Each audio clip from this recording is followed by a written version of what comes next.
This time it's of course 1, 2, he's coming for you, 3, 4, shut the door. You clicked on the thumbnail, the title, you know exactly what this one is. Now getting into the box here, we do have the Freddy Krueger like sweater. The Pennywise ones, which we just reviewed, we had a little bit more graphics. Maybe this was the best execution, the kind of slight detail for the sweater for Freddy Krueger.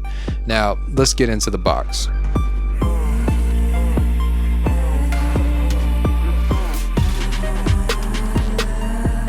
Anytime that there is a sneaker paired with Freddy Krueger, most famously because of the Nike SBs that never released, I guess you would just say license. They did not have the license from Nightmare on Elm Street, whoever owns that, whether it's Universal Studios or whoever it may be. So they served Nike with a cease and desist, and the Nike SB Dunk Freddy Kruegers never released. They threw them in the fire.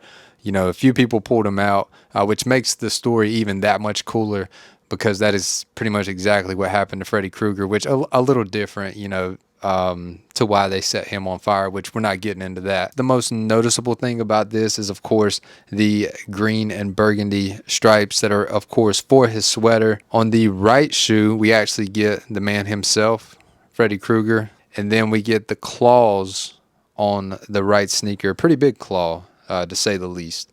Now moving to the left, we have some really cool quotes from the movie Ready or Not, Here I Come. And for this one, A Nightmare on Elm Street. And of course they do have the TM there for the trademark. So Crocs did do what they were supposed to in terms of licensing for this Croc clog. The middle portion of the sole, you actually get the blood details, and you do get Freddy Krueger there himself on the button of the strap of the clog. I think this is a really good one. Freddy Krueger is probably one of my favorite of the 3 movies. But the fact that, you know, the bar has just been set so high for expectations anytime Freddy Krueger sneaker comes along, I think that's kind of why this one is kind of mediocre, because we expect so much. But let us know down below in the comments, did you pick these up? Are you a fan? Do you like them? Do you love them? Do you hate them? Of the 3, which one is your favorite? And as always, we appreciate you for coming through here at Sneaker Huddle. Be sure to subscribe. We have all the videos for all the other horror pack Crocs. So be sure to check those out if you are interested. And thank you so much for tuning in to another episode of Sneaker Huddle, and we'll catch you in the very next video.